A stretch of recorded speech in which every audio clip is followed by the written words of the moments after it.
오늘 우리에게 주신 하나님 말씀은 이사야서 43장 1절로 7절 말씀입니다.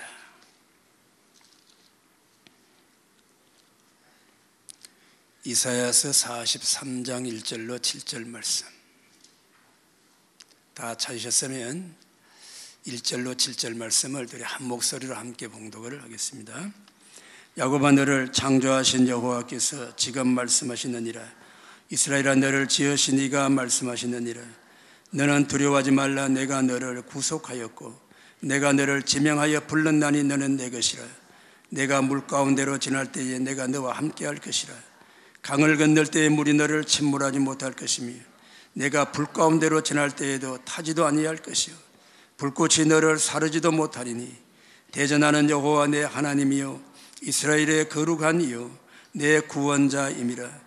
내가 애굽을 너의 속량물로 구스와 서발을 너를 대신하여 주었노라.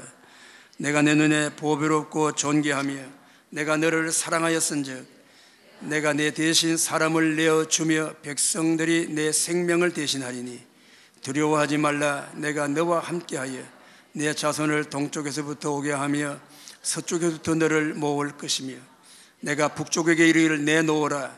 남쪽에게 이르기를 가두어두지 말라. 내 아들들을 먼 곳에서 이끌며 내 딸들을 땅끝에서 오게 하며 내 이름으로 불려지는 모든 자 곧 내가 내 영광을 위하여 창조한 자를 오게 하라. 그를 내가 지었고 내가 그를 만들었느니라. 아멘. 너는 내 것이라 하는 제목으로 말씀을 드리는데요, 오늘 본문 말씀을 보면 너는 내 것이라 그렇게 말씀을 했는데 누구의 말씀이죠? 누구의 말씀이에요? 하나님 말씀이시죠? 누구에게 하신 말씀이에요? 예? 나에게. 아이고, 믿음도 좋으시네.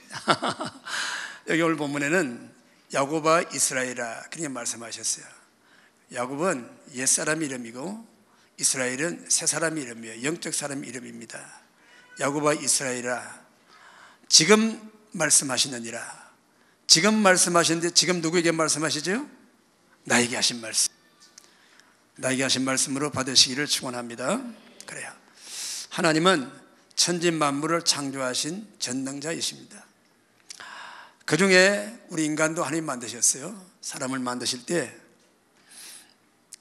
흙으로 만드시고 코에 생기를 불어넣으셨다 그랬어요. 우리가 다 그렇게 만들어진 인간입니다. 우리가 인생이 어디로 와서 어디로 가는지를 알고 사는 게 대단히 중요합니다. 그냥 사라진다고 멍덩멍 사는 게 아니에요. 이 생이 끝나면 우리 예전에 말하듯이 저승이 있잖아요. 저승이라는 건 내세가 있다는 뜻이에요. 내세에 좋은 곳이 있고 나쁜 곳이 있고, 성경은 분명히 천국이 있고 지옥이 있다고 말씀했어요. 우리 하나님 아버지는 천국에 계실까요? 지옥에 계실까요? 네? 천국에 계시죠? 그럼 우리가 어디로 가야 돼? 천국 가야죠? 예, 그래요. 그럼 우리가 어디서 왔는지를 알아야 돼요. 하나님이 나를 이 땅에 보내신 줄 믿으시기 바랍니다. 그래요. 그래서 이와 같이 우리가 확신을 가지고 살아가는 삶이 대단히 중요한 거예요. 그래서 오늘 너는 내 것이라는 제목으로 말씀을 드리는데, 세 가지 이유이기 때문에 우리가 하나님의 것이 되었어요. 첫째는 우리는 하나님의 피조물이에요. 하나님 만드셨어요. 사람을 만드실 때 하나님은 자기 형상을 따라 자기 모양대로 만드셨다고 그랬어요. 사람에게는 하나님의 형상, 하나님의 모양이 있습니다. 그것은 우리의 육신의 모양뿐 아니라 우리의 마음에, 우리의 영이 하나님을 닮았다 그런 뜻입니다. 하나님이 태초에 사람을 만드실 때 에덴 동산에서 흙으로 사람을 만드시고 코에 생기를 불어넣으셨다 그랬어요. 그래서 사람이 생영이 되었다 그게 말씀이었습니다. 여기 생영이 되었다는 말은 살아있는 영적인 존재가 되었다는 그런 뜻입니다. 에덴 동산에 사람 말고도 살아 움직이는 그런 존재들이 많이 있었어요. 하늘을 나는 새나 물속의 물고기나 땅에서 사는 짐승이나 다 이렇게 움직이는 생명 있는 생명체였어요. 그러나 그들 속에는 영이 없어요. 생영으로 영적인 존재로 만들어진 존재는 사람밖에 없어요. 왜? 하나님의 형상대로 만드셨기 때문에. 이 사람이 이렇게 참 고귀하게 존귀하게 만들어진 거예요. 하나님의 형상을 닮은 사람들. 옆에 분 얼굴을 한번 쳐다보세요. 하나님 누굴 닮았나? 하나님 닮았나? 마귀를 닮았나? 세상 속에요, 악하고 엄란한 세상 속에 살다 보면은 자꾸 듣는 소리, 또 살아가다 보면 어렵고 힘드니까 불평하고 원망하고 짜증내고, 그러다 보니 하나님을 닮기는 그냥 자꾸 마귀를 닮아가는 것 같아요. 오늘 여러분은 다 하나님 닮아가게 되시기를 축원합니다. 하나님이 우리를 이렇게 만드셨기 때문에 우리는 하나님의 것이에요. 하나님과 함께 에덴 동산에서 행복하게 살았어요. 사람은 하나님의 형상을 가지고 살았기 때문에 하나님과 대화하고 하나님과 뜻을 나누고 마음을 나누고 하나님 말씀을 알아듣고 하나님 뜻대로 살기에 조금도 부족함이 없었어요. 그런데 이 사람에게 불행이 찾아왔잖아요. 창세기 1장 2장은 너무너무 귀한 행복한 그런 사람의 모습들이 보이는데 창세기 3장은 가장 불행한 모습, 불행하게 되는 사람의 모습이 창세기 3장에 나와요. 하나님은 사람에게 복을 주시기를 기뻐하시는 거예요. 창세기 1장 28절의 말씀, 하나님이 그들에게 복을 주시며 하나님이 그들에게 이르시되 생육하고 번성하여 땅에 충만하라, 땅을 정복하라, 바다의 물고기와 하늘의 새와 땅에 움직이는 모든 생물을 다스리라 하시고, 29절에는 하나님이 이르시되 내가 온 지면에 씨 맺는 채소와 씨 가진 열매 맺는 모든 나무를 너에게 주노니 너희의 먹을거리가 되리라 그랬어요. 에덴 동산에는 먹고 입을 것 다 하늘 주셨어요. 모든 씨 맺는 채소와 또 그 나무의 열매들을 다 먹을 수 있었어요. 그런데 하나님이 한 가지 금하신 게 있어요. 그러면 잘 알고 계시죠? 선악과 선악을 알게 하는 지식나무, 이것만은 따먹지 말라. 다 먹어라. 너희들 마음대로 먹어라. 마음껏 먹어라. 에덴 동산에 그렇게 좋은 과일을 많이 먹고 그래도 배탈도 안 나고 감기도 안 걸리고, 아멘. 그런 좋은 그것이 에덴 동산이었어요. 그런데 하나님이 금하신 이 선악과를 사람이 따먹고 말았어요. 하나님께서 아담에게 말씀하시기를 동산 중앙에 있는 선악을 알게 하는 나무 선악과는 따먹지 마라. 그거 먹으면 너희가 천년 죽는다 그러셨어요. 그런데 어느 날 마귀가 뱀의 모양을 하고 찾아왔어요. 찾아와서 하와와 대화가 시작이 됐습니다. 이 뱀은 가장 간교하다 그랬습니다. 거짓을, 악한 꾀를 가지고 거짓을 말하는 자라, 그런 뜻입니다. 그와 하와가 대화를 하게 되었는데 하와는 하나님의 말씀을 분명히 알지를 못했나 봐요. 그래서 뱀이 와서 하와에게 이 동산에 있는 모든 나무의 열매를 따먹지 말라고 그랬느냐? 그렇게 질문을 했어요. 그러면 보세요. 마귀가 우리에게 주는 질문은 부정적인 거예요. 살기가 어렵지? 힘들지? 장사가 잘 안 되지? 누가 너를 싫어하지? 미워하지? 이렇게 질문하는 거예요. 그러나 하나님의 성령이 오시면 잘 되고 있지? 응? 힘이 나지? 응? 희망이 있지? 소망이 있지? 그렇게 대화가 되는 것입니다. 우리는 대화 상대를 잘 분별해야 되는 거예요. 부정적인 말하는 사람, 원망불평이 많은 사람, 그런 사람하고는 말을 섞지도 말아야 돼. 그런데 불행하게도 오늘 우리 대한민국 세상에 돌아가는 걸 보면은 TV만 틀면 누가 잡혀갔다, 누가 뭘 어쨌다, 누가 재판받는다, 뭐 어쨌다, 뭐 어쨌다. 얼마나 부정적인 소리가 많은지 몰라. 좀 착한 일하고 선한 일하고 좀 이런 거 좀 방송에 내보내면 얼마나 좋겠어요. 그래서 우리도 나도 모르게 그냥 우리가 그냥 이게 부정적인데 그냥 매게 되는 거예요. 오늘 여러분 속에 긍정의 믿음이 있기를 축원합니다. 하나님, 우리가 잘 되고 우리가 잘 살고 우리가 잘 먹고 우리가 하나님 영광 위해서 기도하고 예배하고 은혜 가운데 살기를 원하시는 줄을 믿으시기를 바랍니다. 그래요. 그렇게 물을 때 하와가 모든 나무의 열매를 먹는데 선악과는 먹지 말라고 그랬어. 만지지도 말라고 그랬어. 그 열매를 먹으면 죽을까 하노라 그렇게 하셔서 그랬어요. 하나님은 정령 죽는다, 반드시 죽는다고 그랬는데 하와는 하나님 말씀대로 말하지 않았어요. 죽을까 하노라. 그 말은 무슨 말이에요? 선악과를 따먹어도 죽을 수도 있고 안 죽을 수 있다, 그런 뜻이잖아요. 그러니까 이 뱀이 하는 말이 아니라 그 선악과를 따먹으면 죽는 게 아니고 그 선악과를 따먹으면 하나님같이 되는 거야, 그렇게 거짓말을 했어요. 마귀는 거짓의 아비예요. 그래서 하와가 선악과를 따서 먹고 남편에게도 주었어요. 그런데 하나님 말씀은 정령 죽는다고 그러는데 안 죽었어요. 선악과 따먹고도 살아있었잖아요. 숲풀에 숨어서 무화과 나무잎을 가지고 자기 부끄러운 데 가리고 하나님께서 아담아 내가 어디 있느냐 그렇게 부르시니까 제가 두려워서 숨은 나이다 그렇게 대답도 하고 안 죽었어요. 그럼 하나님 말씀이 그럼 틀린 말씀인가요? 아니에요. 사람이 선악과를 따먹고 죄를 지었는데 죽기는 죽었는데 육체는 살아있는데 그 영이 죽은 것입니다. 영이 죽어서 하나님을 두려워하게 되고 죄를 지어 하나님과 함께 살 수 없는 죄인이 되고 말았어요. 마귀의 말을 듣고 죄를 지었으니까 마귀의 종이 되고 죄의 종이 되었어요. 그때부터 사람에게는 죽음이 오고 멸망이 오고 저주가 오고 인생의 고통이 왔다 그 말입니다. 그래서 그들은 에덴 동산을 내어 쫓겨 세상으로 내려와서 땅을 파고 경작하고 씨를 뿌리고 농사짓고 수고하고 땅은 가시와 엉겅퀴가 나서 찌르고 아프게 하고 땀을 흘리고 수고해야 먹고 살고 여자에게는 잉태하고 해산하는 고통을 더했다고 성경은 말씀하고 있잖아요. 우리의 인생의 모든 아픔과 고통과 저주가 만물의 썩어짐이 사람이 선악과 따먹은 죄 때문에 그렇게 된 거예요. 그래서 하나님은 자기 형상대로 만드신 사람이 하나님을 떠나서 세상에 쫓겨나 고통당하고 고생하며 사는 것을 불쌍히 여기셨다 그 말씀입니다.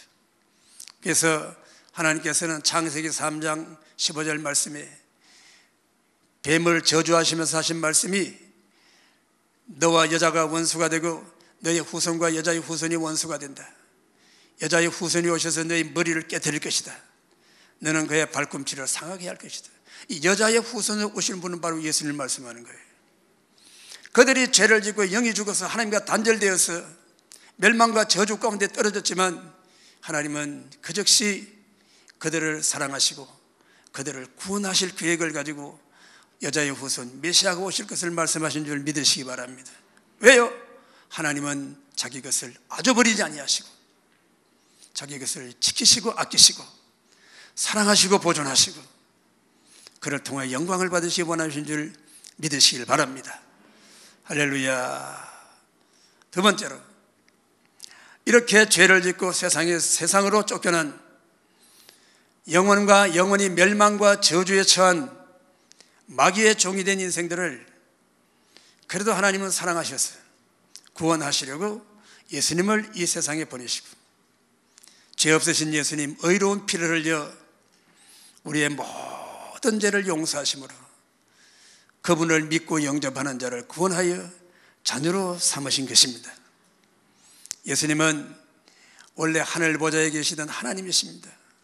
성부, 성자, 성령 하나님이 하늘 보좌에 계셨어요. 그런데 우리 인간들을 죄에서 구원하기 위하여 멸망과 저주 가운데 있는 우리 인생들을 구원하여 다시 찾으시기 위하여 예수님이 이 땅에 보내셨어요. 하나님이신 예수님이, 영이신 예수님이 인간의 몸을 입고 죄인의 모양으로 이 땅에 오신 것입니다. 우리의 죄를 사하여 주시려고 하늘 보좌를 버리시고 하나님과 동등됨을 취하지 아니하시고 종의 몸을 입고 이 땅에 오셨어요. 빌보 2장 6절 이하의 말씀, 그는 근본 하나님의 본체시나 하나님과 동등됨을 취할 것으로 여기지 아니하시고 오히려 자기를 비어 종의 형체를 가지사 사람들과 같이 되셨고 사람의 모양으로 나타나사 자기를 낮추시고 죽기까지 복종하셨으니 곧 십자가에 죽으심이라. 인간의 몸을 입고 있다고 오신 예수님은 하나님 아버지의 뜻을 따라 생명까지라도 다 바쳐서 순종하시고 십자가를 지신 것입니다. 마가복음 10장 45절에 있는 말씀을 보면 예수님이 이렇게 말씀하셨어요. 인자가 온 것은 섬김을 받으려 함이 아니요 섬기려 하고 자기 목숨을 모든 사람의 대속물로 주기 위하여 왔다, 그렇게 말씀하셨어요. 예수님이 이 땅에 오신 이유는 죄인을 위하여 죄인의 죄를 짊어지시고 대신 죽기 위하여 오신 것이라, 그 말이에요. 어떻게 생각하면 참 예수님의 탄생은 어떻게 생각하면 참 불행이라고 생각할 수 있잖아요. 예수님 그렇게 마리아의 몸에 탄생하실 때 여간의 방도 하나 못 빌리고 마구간에 속에 태어나셨어요. 강보에 쌓여 말구에 누이시고 또 헤로당이 왕이 났다고 하니까 죽이려고 인근의 두 사람의 아이들을 다 죽일 때에 강보에 쌓여서 나귀를 타고 참만하면 애굽 땅으로 피난 가셨어요. 그리고 헤로당이 죽고 난 다음에는 나사렛이라는 동네, 저 북쪽 촌동네에 가서 거기서 자라셨어요. 어떻게 보면 참 육신으로 보면 참 예수님은 불행을 짊어지고 태어나신 분이에요. 그 여러분 생존 경쟁 속에 예수님은 30년 동안 가족을 부양하면서 일반적인 삶을 사셨잖아요. 30세가 될 때에 세례요한에게 세례받으러 나오실 때에 요단강에 세례받으실 때에 비둘기같이 성령이 임하시고 하나님의 음성이 들려오고 이는 내 사랑하는 아들이요 내 기뻐하는 자라, 그렇게 음성이 들려왔어요. 그때부터 예수님은 성령에 이끌려 공적인 생애를 사신 것입니다.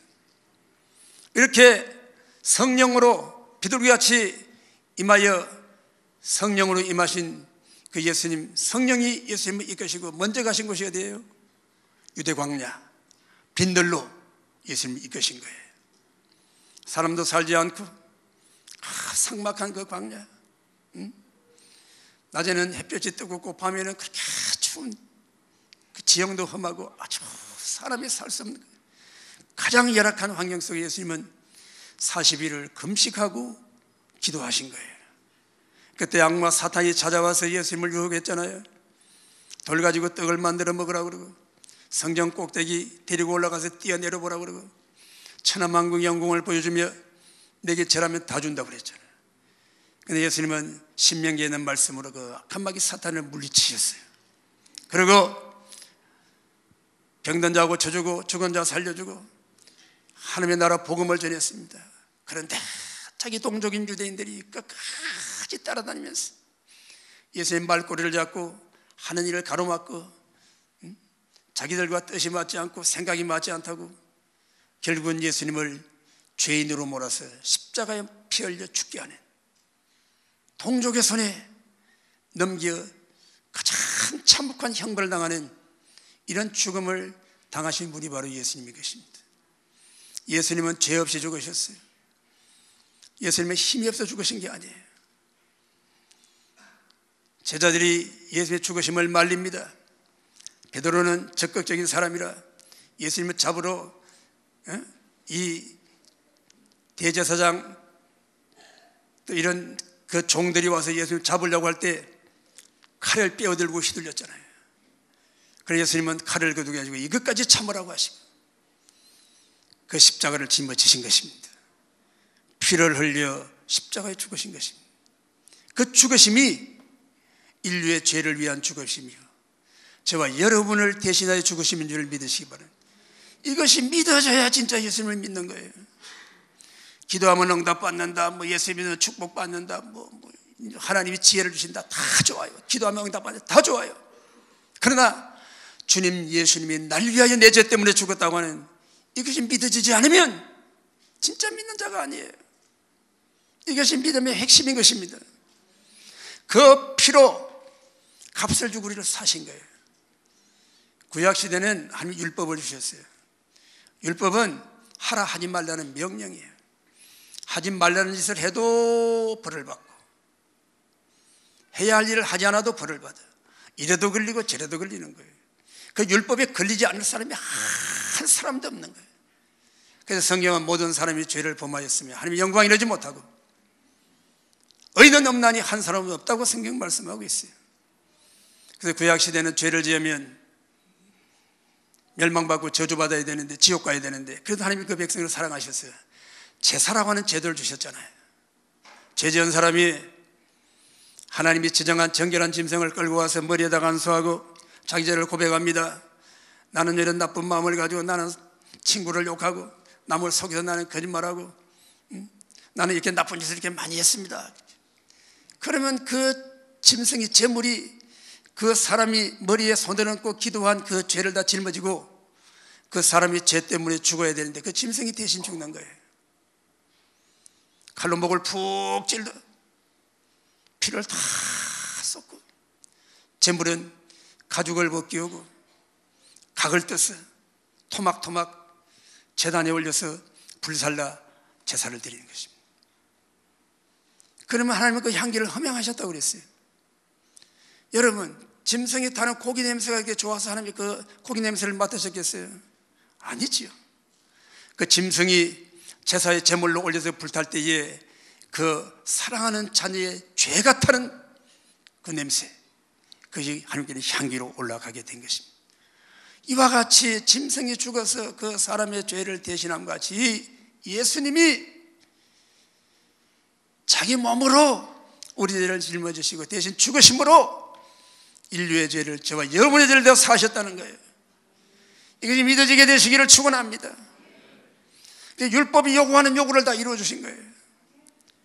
율법의 요구는 형벌이요 저주예요. 그 형벌을 우리 예수님이 다 당하신 거예요. 하나님 앞에 우리의 죄값을 자기 몸으로 갚아주신 거예요. 율법의 요구를 자기 몸으로 치르시고 우리를 죄에서 건져내시고 우리를 사셨다고 말이에요. 그것이 바로 구속이라고 하는 것입니다. 오늘 보면 1절 말씀에 그 말씀이 나오지요. 야곱아, 너를 창조하신 여호와께서 지금 말씀하시느니라. 이스라엘아, 너를 지으신 이가 말씀하시는 너는 두려워하지 말라. 내가 너를 구속하였고. 아멘. 구속이란 말이 쇠고랑 차고 유치하는 것은 구속이 아니에요. 우리를 대신하여 죄를 값을 주고 대신하여 우리를 구원하셨다, 그런 뜻입니다. 대속하셨다고도 하고 구속이라고도 하고 속량이라고도 하고, 이런 단어들이 다 예수님이 우리의 죄를 담당하신 십자가의 그 은혜를 말씀해 주고 있는 것입니다. 이렇게 우리는 죄에 팔려서 마귀의 종이 되고 죄에 팔려서 저주의 종이 되었는데 예수님이 피로 값을 주시고 우리를 사셨어요. 주님의 것을 삼으신 줄 믿으시길 바랍니다. 이사야서 53장 5절 말씀, 그가 찔림은 우리의 허물을 인하며 그가 상함은 우리의 죄악을 인함이라. 그가 징계를 받음으로 우리가 평화를 누리고 그가 채찍에 맞음으로 우리가 나음을 얻었도다. 우리는 다 양 같아서 그릇 행하여 각기 제 길로 갔거늘 여호와께서는 우리의 무리의 죄악을 그에게 담당시키셨도다. 우리를 다 가지고 가셨어. 우리 죄를 담당하시고 죄에 팔려 하나님을 떠난 우리를, 하나님을 잃어버린 우리들에게 하나님의 것으로 다시 찾으신 줄 믿으시기 바랍니다. 그리고 우리는 하나님의 것이 되었어요. 하나님의 뜻을 받들어 예수님이 이 땅에 오셨어요. 아버지의 뜻을 받들어 죽기까지 복종하신 거예요. 첫째 아담은 에덴 동산에 선악과 따먹고 하나님의 뜻을 짓밟아 버렸어요. 둘째 아담, 마지막 아담으로 오신 예수님은 겟세마네 동산에 십자가를 앞에 기도하실 때에 아버지여, 내 뜻대로 마옵시고 아버지 뜻대로 되기를 원합니다. 아버지 뜻을 세워드린 거예요. 첫째 아담이 밟아버린 그 선악과에 둘째 아담, 마지막 아담으로 오신 그 선악과를 세워드린 거예요. 아버지 뜻을 세운 것입니다. 이것이 십자가인 것입니다. 여러분, 우리가 고생 많이 하고 고난당하고 환난당하고 그게 십자가가 아니에요. 아버지 뜻 앞에 자기의 뜻을 내려놓는 것이 십자가예요. 그러나 내가 있기를 축원합니다. 신앙생활 내 마음대로 내 뜻대로 하면 안 돼요. 하나님 말씀대로 해야 되는 거예요. 주의 날은 주님의 거룩한 날이에요. 주의 날을 지켜야 되는 거예요. 열의 하나는 내 것이라고 하나님 말씀에서 구별해야 되는 것입니다. 그리고 하나님 사랑받는 자녀로 살 수 있는 거예요. 고린도전서 6장 14절을 보면 하나님이 주를 다시 살리셨고 또한 그의 권능으로 우리를 다시 살리시리라. 너희 몸은 너희가 하나님께로부터 받은 바 너희 가운데 계신 성령의 전인 줄 알지 못하느냐. 너희는 너희 것이 아니라 값으로 산 것이 되었으니 그런즉 너희 몸으로 하나님께 영광을 돌리라. 너희 몸으로 하나님께 영광을 돌리라고 말씀하고 있어요. 그래서 너는 두려워하지 말라. 내가 너를 구속하였다. 내가 너를 값을 주고 샀으니 내 것이다. 내가 너를 지키고 내가 너를 보호하고 내가 너를 책임지고 내가 너를 아끼고 내가 너를 높여 내가 나의 영광을 삼으리라는 말씀인 것입니다. 세 번째로는 하나님께서 우리 한 사람 한 사람을 지명하여 부르셨다는 거예요. 지명하셨다는 말은 이름을 부르셨다는 그런 뜻입니다. 사람들이 전도합니다. 여러분도 전도를 많이 받아보셨을 거예요. 그런데 그때는 전도 받았는데 아무 생각도 없고 교회를 마음도 없고 그때 내가 좀 이 나이 덜 먹어서 좀 더 젊었어. 다 나이가 어릴 때 그때 내가 전도할 때 내가 교회 왔으면 얼마나 좋을 텐데 그때 왜 못 왔을까? 그런 생각을 하신 분이 있을 거예요. 저도 그래요. 그런데 똑같이 사람들이 전도하고 전도를 받는데 어떤 사람들은 선뜻 따라서 교회에 나오는 사람들이 있어요. 우리 여러분, 이쁜 여러분 같이 말이에요. 근데 어떤 사람들은 그렇게 전도해도 안 나와요. 말을 안 들어요. 왜 그럴까요?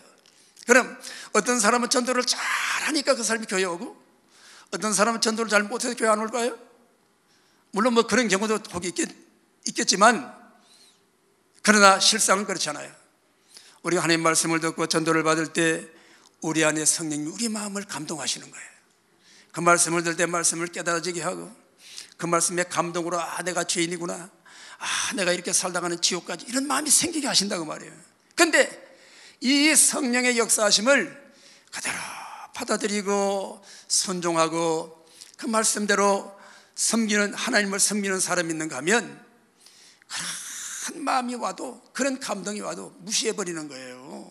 내가 살기 바쁜데 내가 할 일이 많은데 세상에 좋은 게 많은데 나는 약속이 있는데 이 성령의 감동하심을 저버리기 때문에 교회 나올 수 없는 거예요. 주님을 영접하지 못하는 거예요. 여전히 죄 가운데 있는 것입니다. 오늘 우리가 예수님 믿는 게 내 마음 내 생각대로 믿는 게 아니에요. 성령님이 우리를 감동하시고 부르심을 따라 우리는 순종하기 때문에 이렇게 예수님 믿고 구원받고 하나님의 자녀가 된 것입니다. 지명하여 불렀다는 말은 지금 신약 성경에 있는 말씀대로 말하면 하나님의 성령의 인치심을 받았다는 뜻이에요. 밤중에 예수님 찾아온 니고데모에게 예수님께서 사람이 거듭나지 않으면 하늘나라 볼 수 없다고 말씀했어요. 사람이 물과 성령으로 거듭나지 않으면 하나님 나라에 들어갈 수 없다고 말씀했어요. 그럼 이 거듭난다는 말씀이 무슨 말씀이십니까? 우리 육체는 땅에서 태어났어요. 아버지 피를 받아 어머니 몸을 빌려 이 땅에 태어났어요. 육으로 난 건 육입니다. 이 육체는 흙으로 돌아갈 것이에요. 그러나 우리의 영은 하늘로부터 성령께서 하나님의 영으로 다시 태어나 우리 영이 살아서 하나님을 알게 되고 하나님 이름을 부르게 되고 하나님을 섬기게 되고 예배하게 되고 기도하게 되고 찬양하게 되는 거예요. 이게 내 마음 내 능력이 아니에요. 성령이 우리 안에 오셔서 역사하시는 줄 믿으시길 바랍니다.